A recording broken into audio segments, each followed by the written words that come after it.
अगले दिन bank Nifty की एक्सपायरी वाले दिन हो सकता है कि हमको कोई मूवमेंट बहुत तगड़ा देखने को मिल जाए। बस ज़्यादा लॉस मत करना, प्रॉफिट कम भी हो तो भी चलेगा, लेकिन बस लॉस ज़्यादा नहीं होना चाहिए, क्योंकि मार्केट हमेशा रहेगा भाई, एक ही दिन नहीं है कि भाई एक ही दिन है जब उसी दिन ही सारी चीज़ें होंगी।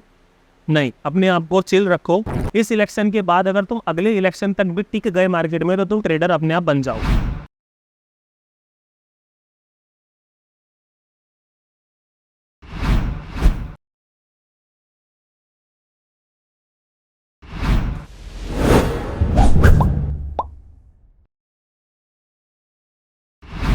राम राम भाइयों, सभी को राम राम। भाइयों, एग्जिट पोल के रिजल्ट्स आ चुके हैं। काफ़ी सारे न्यूज़ चैनल जो हैं वो रिजल्ट्स में कुछ कुछ बता रहे हैं। अब वो चीज़ें सही है गलत है ये तो 4 जून को पता चल ही जाएगा, ठीक है।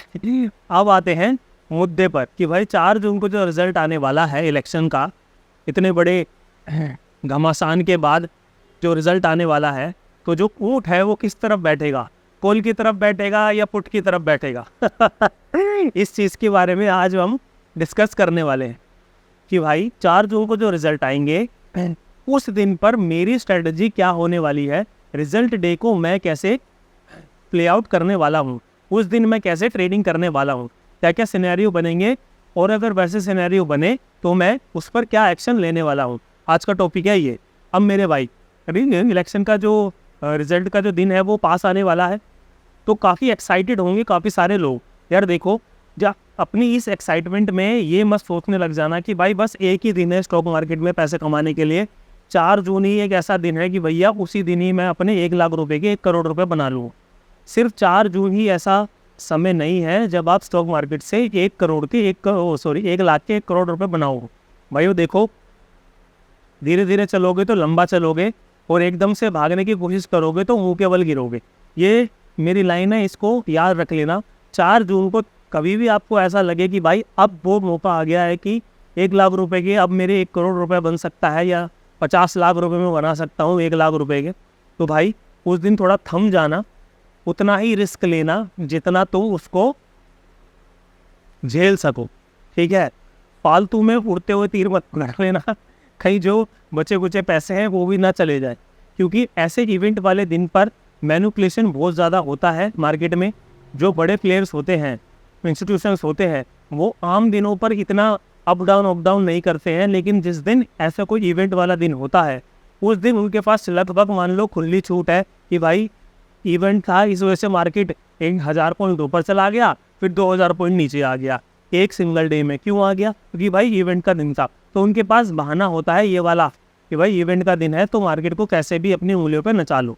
तो मेरे भाई, ऐसे में अपना पैसा प्लीज़ बचा के रखना। पैसा बचा रहेगा तो इलेक्शन के रिजल्ट के अगले दिन से आप कमा सकते हो धीरे धीरे।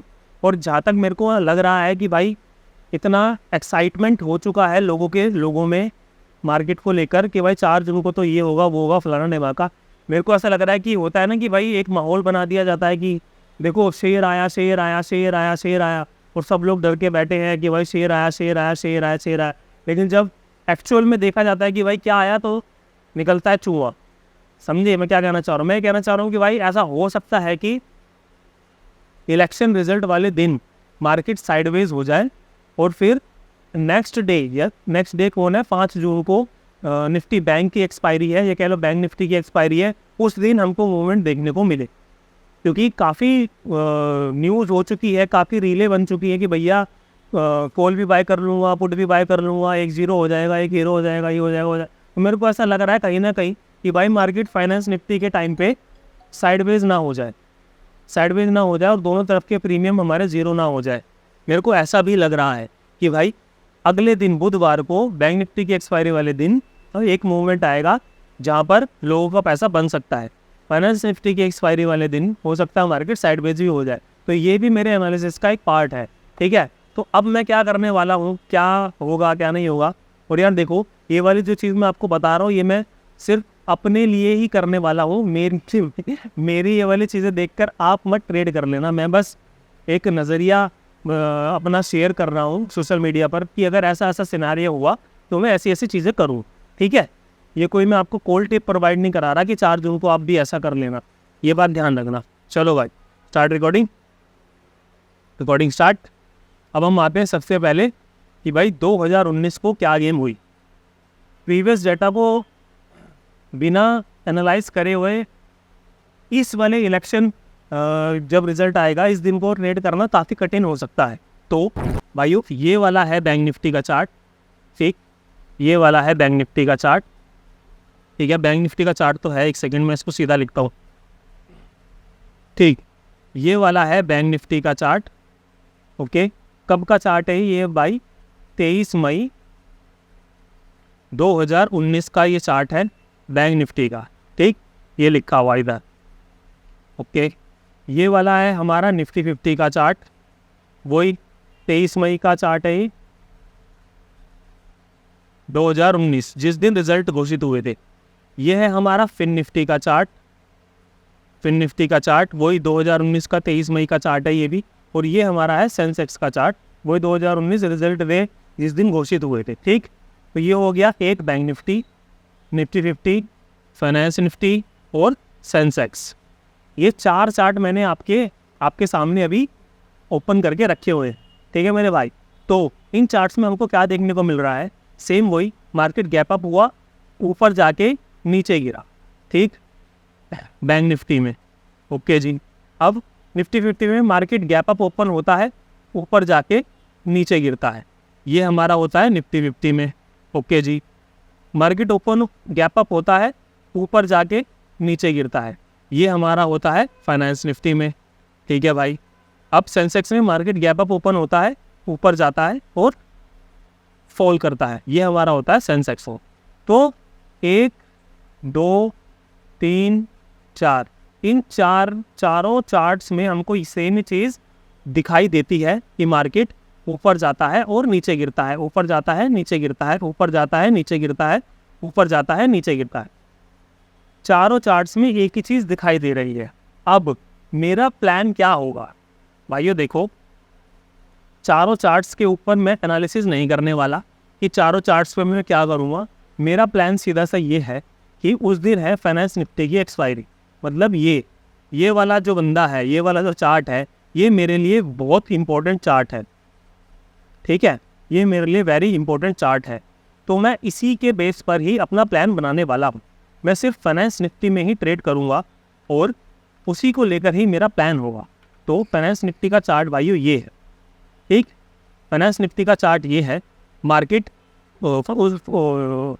फाइनेंस निफ्टी का प्रीवियस 2019 में 23 मई को ये टॉप से लेकर जो बॉटम इसने बनाया वो लो लगाया, यहाँ से लेकर यहाँ तक 4.39% का इसने डाउनफॉल दिया।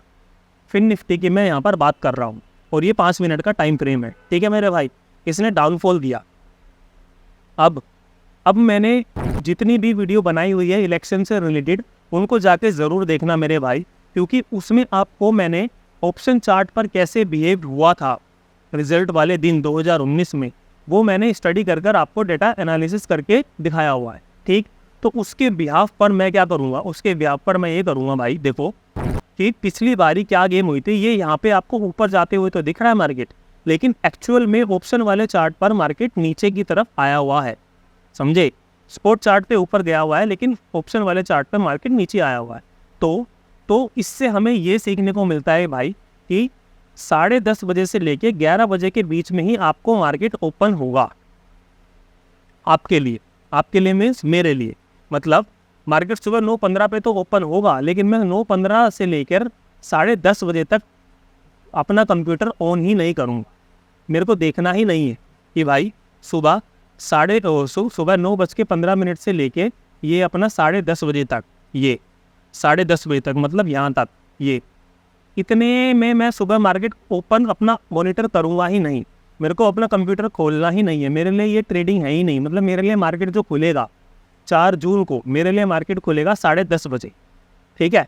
10:30 बजे मार्केट खुलेगा, 10:30 बजे से लेके 11 बजे तक के बीच में, मतलब यहाँ ये 10:30 बजे से लेके 11 बजे के बीच में अगर मेरे को, ध्यान से सुनना भाई, अगर मेरे को कोई बेयरिश ट्रेड देखने को मिलता है, मतलब मार्केट 4 जून को गैप अप होने के बाद अगर ऊपर की तरफ जाता है और 10:30 बजे से लेके 11 बजे के बीच में मेरे को कुछ ऐसा बेयरिश कैंडलस्टिक्स पैटर्न दिखता है, तो मैं उसको प्ले आउट ज़रूर करूँगा। मोटा मोटी अगर मैं आपको बताने की कोशिश करूं तो भाई देखो 4 जून को मैं सिर्फ बेयरिश ही रहूँगा। मेरे को पॉजिटिव मूवमेंट की इतनी उम्मीद नहीं है, ये मेरा पर्सनल मेरा एनालिसिस है। अगर मेरे को कहीं पर बेयरिश ट्रेड देखने को मिलता है, और ये वन साइडेड एनालिसिस है भाई, ये नहीं है कि भाई बुलिश हो गया, ये हो गया, फलाना हो गया, धमाका हो गया। मैं क्लियर कट एक बात बोल रहा हूँ भाई कि 4 जून को अगर मेरे को कोई बेयरिश ट्रेड दिखेगा, बेयरिश कैंडलस्टिक्स पैटर्न दिखेंगे रेजिस्टेंस पर, तो मैं बेझिझक उसको शॉर्ट करूँगा, या कह लो कि मैं पुट बाय करूँगा। ये क्लियर कट सा एनालिसिस है। अब भाई कैंडलस्टिक्स पैटर्न्स के ऊपर मैंने ऑलरेडी जो है प्लेलिस्ट बना रखी है। अब आपको वो देखना पड़ेगा, तभी आपको समझ में आएगा कि कैंडलस्टिक्स बेयरिश कैंडलस्टिक्स पैटर्न्स कौन कौन से होते हैं जो हमको रेसिस्टेंस पे फाइंड आउट करने होते हैं और उसके बिहाफ पे ट्रेड करनी होती है। तो मेरे भाई मैं सीधा सीधा ये बोल रहा हूँ कि इलेक्शन के रिजल्ट जब घोषित होंगे 4 जून 2024 को, तो उस दिन मैं सिर्फ और सिर्फ बेयरिश ट्रेड ही फाइंड आउट करूँगा। अगर बेयरिश ट्रेड मेरे को फाइंड आउट हो जाते हैं तो मैं बिना डरे ट्रेड में एंट्री लूँगा। मैं बुलिश ट्रेड बिल्कुल भी प्लान आउट नहीं कर रहा हूँ। ठीक, अब आते हैं चार्ट पे। देखो 11 बजे के आसपास हमको एक ये बेयरिश कैंडलस्टिक्स पैटर्न देखने को मिला प्रीवियसली 2019 में। अब इसने यहाँ पर ये वाले जो बायर आए थे इस वाली कैंडल पर, ये वाले, इन बायर्स को इन सेलर्स ने ऑलमोस्ट धमकी देकर ये साबित करने की कोशिश करी कि भाई यहाँ से सेलर एक्टिवेट हो रहे हैं, और इस वाली कैंडल ने पूरी तरीके से ये दर्शाया कि भाई ये जो बायर्स आए थे यहाँ पर ये बायर वीक हो चुके हैं और यहाँ पर अब सेलर्स का दबदबा चालू हो चुका है। तो अब मेरे भाई देखो सिंपल सा प्लान है, जैसे ही ये कैंडल क्लोजिंग होगी इस ग्रीन वाली कैंडल के नीचे, तो मैं यहाँ पर कहीं अपनी एंट्री बनाऊंगा। ये मेरा छोटा सा स्टॉप लॉस रहेगा, और या तो मैं अपना स्टॉप लॉस हिट करवाऊंगा एक ही कैंडल का, इस वाले का, ठीक, नहीं तो फिर 1:1, 1:2, 1:3 जितना भी मेरे को प्रॉफिट मिलेगा वो मैं ट्रेल करता हुआ जाऊँगा। अब ट्रेलिंग कैसे होती है, देखो भाई यहाँ पर अगर मैंने अपनी एंट्री बनाई, ये मेरा स्टॉप लॉस है, तो जब मेरे को 1:1 का टारगेट दिखेगा तो ये वाला जो स्टॉप लॉस होगा, ये वाला स्टॉप लॉस शिफ्ट होकर मैं अपनी एंट्री प्राइस पर ले आऊँगा। अब ये मेरा स्टॉप लॉस होगा। अब अगर मेरे को 1:2 का टारगेट ऐसे देखने को मिलेगा तो यहाँ पर जो मैं अपना स्टॉप लॉस रखा हुआ है इसको मैं उठा के इधर ले आऊँगा, ये मेरा स्टॉप लॉस होगा। समझे? ऐसे मैं ट्रेलिंग करता हुआ चलूँगा स्टॉप लॉस को, और सिर्फ मैं बेयरिश ट्रेड ही फाइंड आउट करूँगा। ये मेरा सुबह का प्लान है कि भाई 10:30 बजे मैं मॉनिटर ऑन करूँगा अपना, मार्केट में आऊँगा, और 10:30 बजे से लेके 11 बजे के बीच में मैं कुछ देखूँगा कि भाई अगर मेरे को कोई बेयरिश जो है ट्रेड मिलेगा तो ही मैं ट्रेड करूँगा। अगर मार्केट ऐसे सॉरी मैं दोबारा बनाता हूँ, अगर मार्केट ऐसे करता ऊपर की तरफ जा रहा है तो मैं उस दिन ट्रेड बिल्कुल भी नहीं करूँगा। अगर मार्केट ट्रेंडी रहा बाय साइड में, बुल साइड में ट्रेंडी रहा, अप साइड में ट्रेंडी रहा, तो मैं बिल्कुल भी ट्रेड नहीं करूँगा। अगर मेरे को बेयरिश साइड का कोई पैटर्न दिखेगा 5 मिनट टाइम फ्रेम में, या कैंडलस्टिक्स कोई मेरे को कैंडल दिखेगी रेजिस्टेंस पे, तो मैं शॉर्ट करने में बिल्कुल भी नहीं हिचकूँगा। ये क्लियर कट सी बात है, ठीक है। सुबह का आपको मेरा प्लान पता चल गया कि भाई सुबह मैं क्या करने वाला हूँ। मैं एक बेयरिश ट्रेड फाइंड आउट करने वाला हूँ। अब सुबह मैंने जो चीज़ बताई सुबह के टाइम पे, ये वाली चीज़ हो गई। अब कट टू 2 बजे, फिर उसके बाद अगर मेरे को सुबह एक आधा कोई ट्रेड मिल गया, उसके बाद फिर मैं सीधा आऊँगा 2 बजे। 2 बजे से लेके 2:30 बजे के बीच में मैं एक ट्रेड 0 हीरो का प्लान आउट करूँगा। ये जैसे कि ये है, जैसे ये वाली रेंज है। अब ये वाली रेंज का ना मेरे को डर है, क्योंकि जो फिन निफ्टी है ना यार, वो ना ऐसी रेंज बना के पूरा दिन ऐसे ही दम तोड़ देता है। मतलब ज़्यादातर ऐसा ही होता है, ठीक है। फिन निफ्टी की कहानी बता रहा हूँ मैं। यहाँ पे चलो उसने एक मूव दे दिया, फिर उसके बाद ऊपर गया नीचे गया। अब यहाँ पे फिन निफ्टी का क्या है कि वो ना ऐसे करके पूरा दिन रेंज भी बना सकता है सेकेंड हाफ में 2 बजे के बाद, और हो सकता है कि जो कॉल के प्रीमियम है वो भी 0 हो जाए, ठीक है, और पुट पे जो प्रीमियम है वो भी 0 हो जाए ऐसी रेंज में। तो भाई यहाँ पर मैं वही पैसों का रिस्क लूँगा जो मैं यहाँ पर कमाऊँगा, ये बात ध्यान रखना। या कह लो कि चलो यहाँ पर मेरे को कोई ट्रेड नहीं मिल पाया, सुबह मैंने कोई पैसा नहीं कमाया, कोई ट्रेड नहीं ली, तो फिर मैं इस वाले एरिया में 2 बजे से लेके ये जो 2:30 बजे का टाइम है, 2 बजे से लेके 2:30 बजे का जो टाइम है करता हूँ, ये 2 बजे से लेके 2:30 बजे का जो टाइम है, यहाँ पर मैं उतना ही रिस्क लूँगा जितना मैं खो सकता हूँ, ठीक। दोनों तरफ के कॉल पुट बाय कर लूँगा। अब यहाँ पर कौन से कॉल पुट बाय करूँगा, एट द मनी का 1 OTM या 2 OTM। तो यार देखो, पर्सनली जो मेरे को ऐसा लगता है कि ज़्यादा रिस्क ना लेते हुए सिर्फ 1 OTM, ज़्यादा से ज़्यादा 2 OTM, इन दोनों में से ही मैं देखूंगा कि भाई कौन सा प्रीमियम मेरे को सूट कर रहा है, कहाँ पर प्राइस एक्शन जो है ज़्यादा स्ट्रॉन्ग बन रहा है। मैं 2 OTM से तीसरे में, चौथे में, पाँचवें में बिल्कुल भी नहीं जाऊंगा। क्यों नहीं जाऊंगा? क्योंकि मैंने जो वीडियो बनाई है उसमें एनालिसिस करके दिखाया है कि ऑप्शन चार्ट में कैसे डीके लग के 3 OTM से प्रीमियम ज़ीरो हुए हैं। तो सीधा सीधा सा मेरी स्ट्रेटजी यही है, अगर सुबह 4 जून को मार्केट गैप अप होकर ऊपर जा रहा है तो मैं सुबह कोई भी ट्रेड नहीं करूँगा, और फिर बैक टू द 2 बजे से लेकर 2:30 बजे तक मैं एक 0 ट्रेड जरूर क्लियर आउट करूँगा, सिर्फ उतने ही पैसे से जितना पैसा मैं रिस्क पे रख सकता हूँ, और दोनों कॉल पुट बाय कर सकता हूँ। कितना पॉइंट दूर के, 2 OTM ज़्यादा से ज़्यादा, और फिर देखते हैं भाई क्या रिजल्ट आता है, क्या नहीं होता है।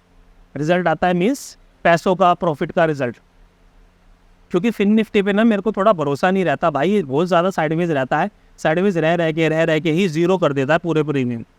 तो इसीलिए मेरे को ऐसा लग रहा है कि फिन निफ्टी वाले दिन पर मार्केट जो है ज़्यादा मूव ना करे, तो एक रेंज में ही रहे और ऐसे ही पूरा डीके कर दे।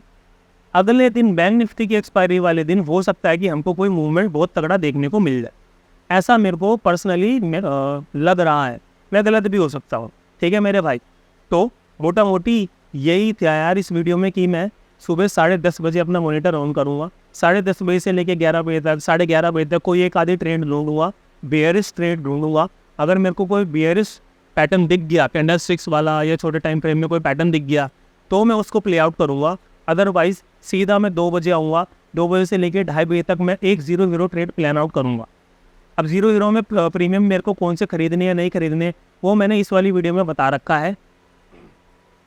एक प्लेलिस्ट है हॉट टॉपिक के नाम से, मैंने मेरे चैनल पे ही, अगर आप वो हॉट टॉपिक्स के नाम से प्लेलिस्ट देखोगे तो उसमें सारे इलेक्शन से रिलेटेड मैंने वीडियो बना रखी है विथ प्रीवियस डेटा को एनालिसिस करके कि भाई स्पॉट के चार्ट पे कैसे एनालिसिस हुआ है, स्पॉट के चार्ट पे कैसे काम करा है मार्केट ने इलेक्शन डे के जब रिजल्ट आया था उस दिन, और ऑप्शन के चार्ट पे कैसे बिहेव किया है। तो ये सारी स्टडी मैंने इन वीडियोस में बता रखी है, तो उनको जाके देख लेना भाई।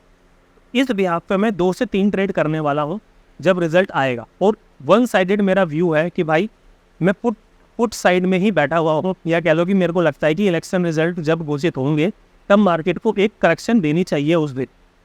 इसीलिए मैं सिर्फ पुट साइड की ही ट्रेड पकड़ूंगा, कॉल साइड की ट्रेड में नहीं पकड़ूँगा। इससे ये मेरा पर्सनल मानना है, पर्सनल एनालिसिस है। मैं नहीं कह रहा कि आप लोग भी ऐसा करो, आपको जो चीज़ सही लगती है आप लोग वो करो मेरे भाई, बस ज़्यादा लॉस मत करना।